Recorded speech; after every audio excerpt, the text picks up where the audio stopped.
Assalamualaikum. Waalaikumsalam. Ya. Assalamualaikum warahmatullahi wabarakatuh. Waalaikumsalam warahmatullahi wabarakatuh. Perkenalkan, nama saya Fajar. Nah, di sini saya sebagai konselor. Betul. Nah, kita akan melakukan konseling, yaitu konseling traumatik. Iya. Nah, sebelum kita masuk ke konseling traumatik, perlu digarisbawahi apa itu bimbingan dan konseling. Betul. Bimbingan dan konseling adalah suatu layanan pada seseorang yang individu yang membutuhkan. Mungkin di sini kita mulai konseling traumatik saja. Nah, sebelumnya nama Mas apa? Perkenalkan, nama saya Haryanto. Saya di sini sebagai klien yang membutuhkan konseling pada Mas. Memang sebelumnya Mas Andi apa ada trauma? Kalau untuk trauma saya ada Mas, yaitu kejadian di tahun-tahun yang sebelumnya itu tentang ada suatu bencana gunung berapi meletus pada tahun 2010. Itu sebelum masuk pertanyaan itu orang tua Mas Andi lagi di kampung apa di mana? Jadi dulu saya bersama kakek saya, itu ada di daerah Sleman, Sentong Catur, Jogja. Jadi itu kita waktu itu malam-malam. Jadi malam itu tuh kita ada suatu peringatan bahwasannya ada yang bersifat mitos itu bahwasannya gunung Merapi akan meletus lebih besar daripada tahun-tahun sebelumnya. Dan kami pun tertidur lelap, tetapi di saat jam 1 malam itu ada suara bergemuruh yang sangat kencang dan ledakan itu yang sangat dahsyat. Mungkin yang bikin saya menjadi trauma itu saya takut kejadian itu terulang kembali gitu. Dan mungkin hingga saat ini saya tuh cemas jika ada suatu kejadian yang mungkin saya melihat banyak korban di situ hingga sampai sesak napas, sampai terluka karena yaitu tadi dilahap oleh lahar panas secara depan mata saya, dan itu pun besoknya langsung diguyur hujan abu yang sangat tebal dan menimbulkan banyak korban dan juga pun lumayan cukup tebal gitu. Berarti itu yang bikin yang sampai saat ini Mas jadi trauma ya? Iya Mas, jadi saya sedikit trauma karena pertama saya trauma melihat orang itu sampai benar-benar dilahap dengan lahar panas itu hingga menjadi patung, dan saya bisa membayangkan bagaimana jika itu diri saya yang terjadi di dalam diri dia gitu. Itu sih yang saya cemaskan hingga sampai detik ini saya tidak bisa lupa itu.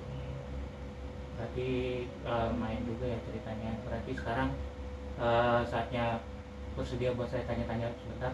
Bisa Mas?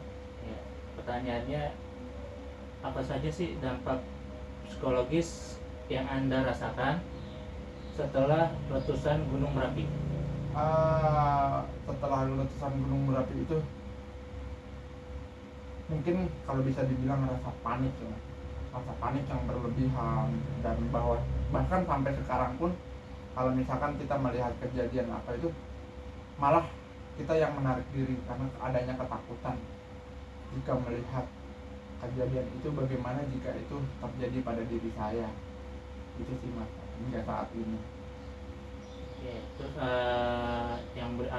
saya pengen nanya lagi, itu pengalaman traumanya itu bisakah Anda menceritakan pengalaman yang paling menakutkan saat saat letusan terjadi? letusan terjadi ya itu tadi yang paling saya takutkan. Jadi di situ lumayan penduduk yang sangat padat dan dekat dengan lereng gunung berapi di sekitarnya itu. Begitu lahar dingin atau lahar panas turun, itu benar-benar manusia digiring yang telat untuk evakuasi ya.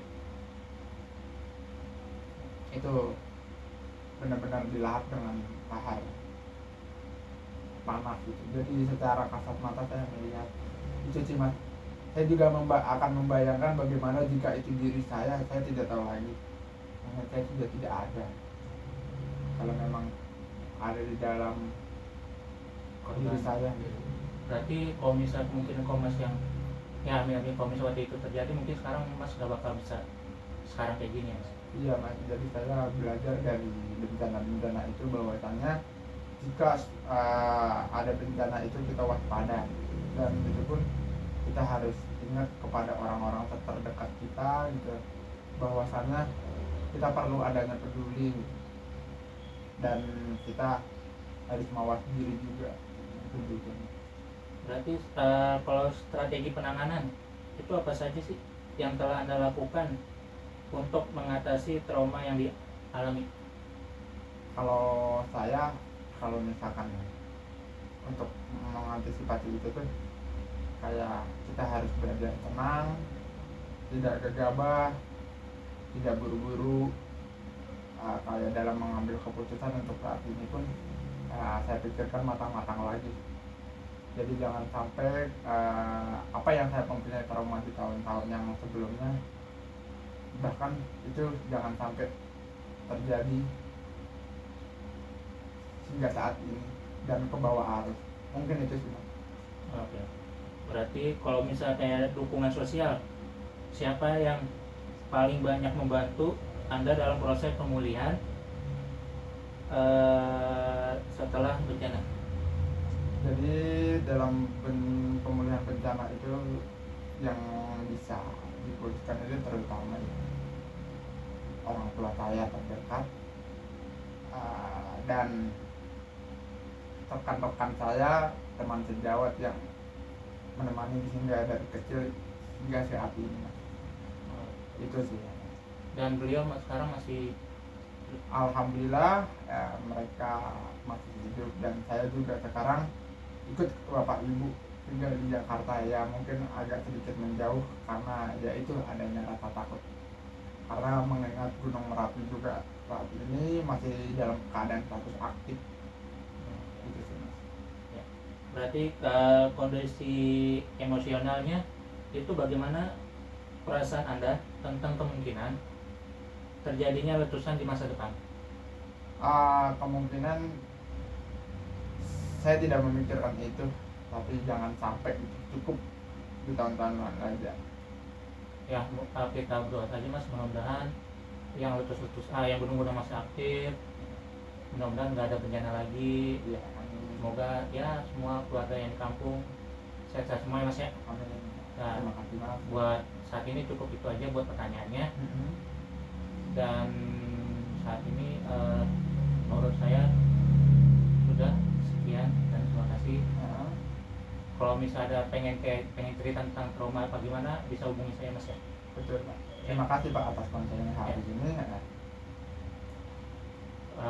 Saya akhiri. Wassalamualaikum warahmatullahi wabarakatuh. Waalaikumsalam warahmatullahi wabarakatuh. Terima kasih pak. Ya, sama-sama.